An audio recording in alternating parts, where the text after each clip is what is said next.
Check out this solar powered water fountain that I just picked up. I decided to spruce up a bird bath that I've got, and I wanted to add this solar powered water fountain.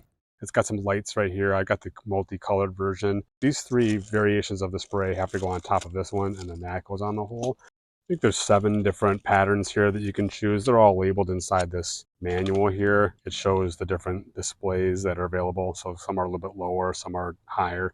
I'm going to choose this one. It's number 6, and hopefully it's going to look like that when I put it in. So all you do is to change these tops. To change the spray pattern is to put this right up here in the top. It also came with these, which if you're going to put this water fountain in a circular pot or a circular bird bath like I'm going to put it in, these little mounts just go on the side like this.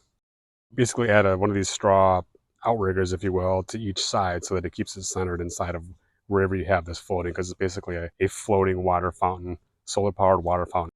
It's got some foam here to keep it floating.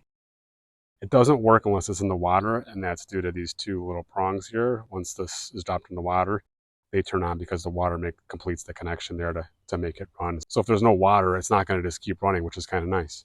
I'm going to go ahead and dunk this right into this bird bath. And away it goes. It says to fully dunk it under the water and hold it there for a little bit so that it blows out any bubbles out of the line.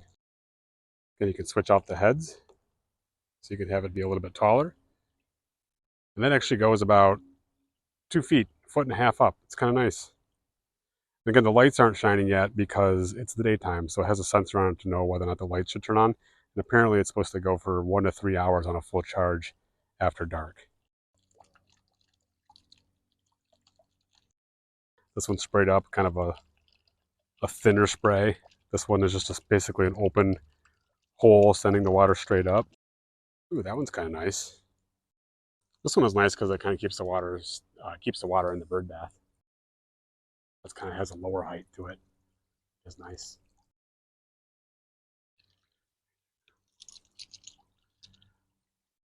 That's pretty cool. What a great little addition to my garden.